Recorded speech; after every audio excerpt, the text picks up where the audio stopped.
Vriende,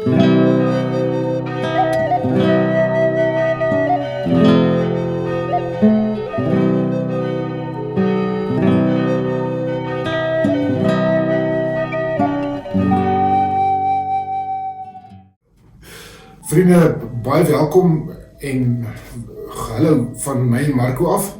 Dis nou maandagmiddag, ons het gister Sondag altyd die eredienste gelei. Wat 'n voorreg is dit nie, en ons sit altyd in ons oorlogsklere, rooi.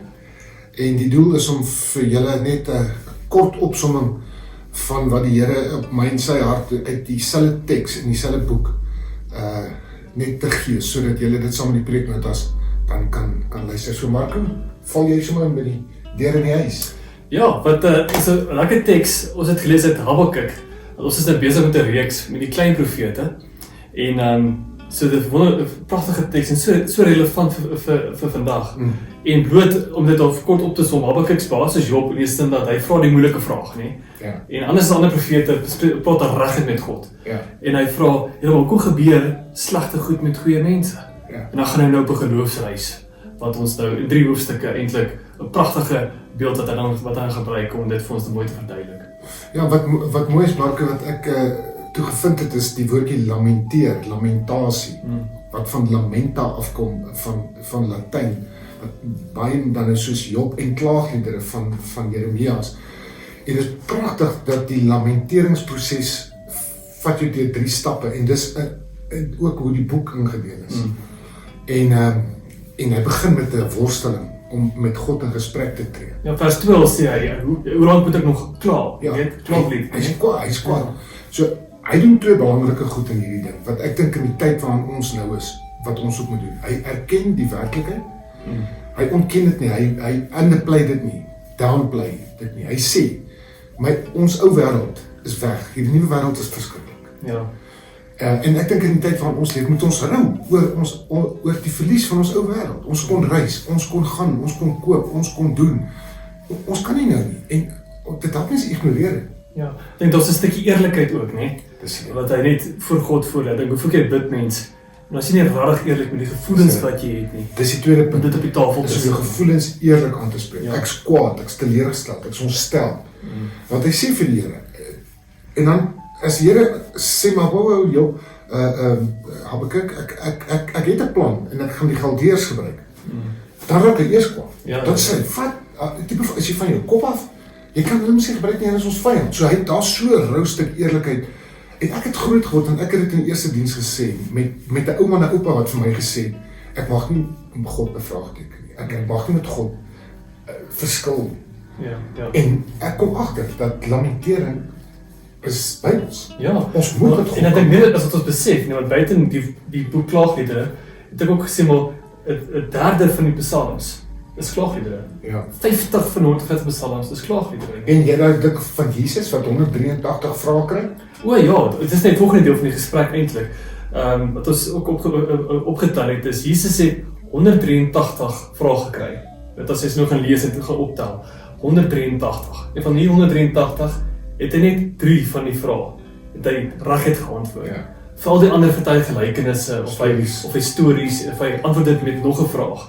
En dit help ons om te besef dat ons nie besig is met vraag-antwoord nie. Ons is besig met 'n proses. Dis 'n proses. Want N.T. Wright, ek het dit toe raak gelees, het die versoeking geweier om in die New York Times 'n artikel te skryf oor die redes en verklaringe van Cowan. Toe het hy gesê, ons moet teruggaan na die antieke vergete praktyk van lament. En dit was my so mooi dat hy dit skryf, jy weet. En dit lamenteer, om te lamenteer is 'n proses. Dis 'n proses waar jy met God gaan.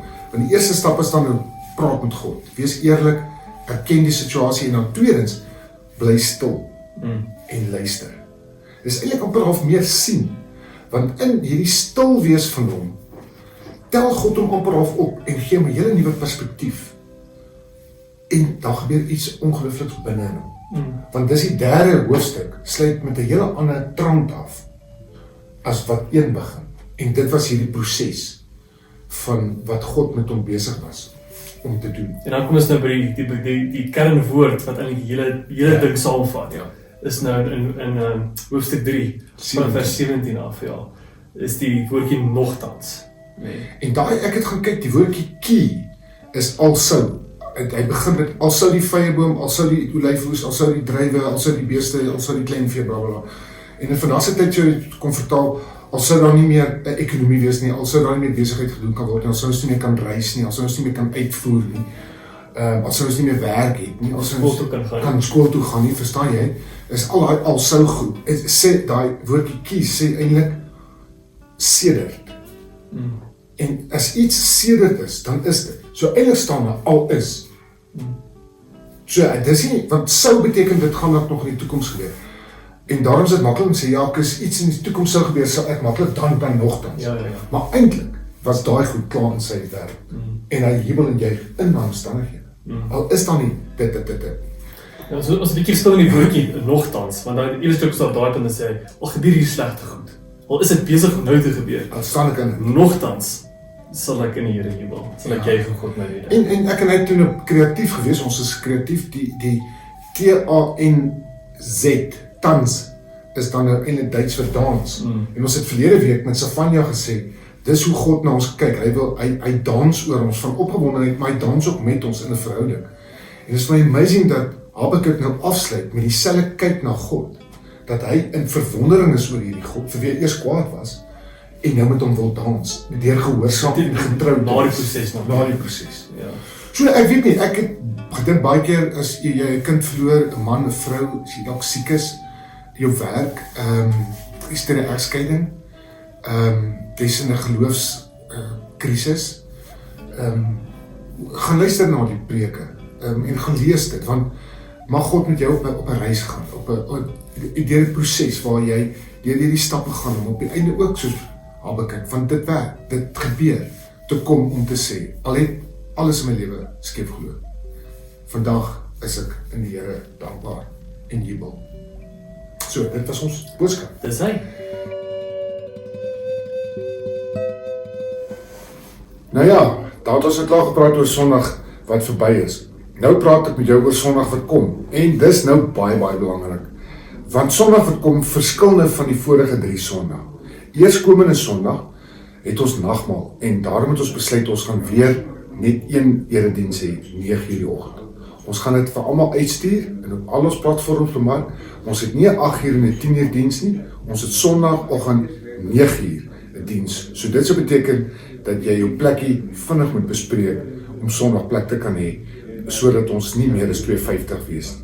En Sondag kom ons by die klein profeet Nahum, en Nahum is 'n bitterlike besonderse boek. Ek wil hê jy moet dit gaan lees, want daar's 'n groot paradoks in Nahum.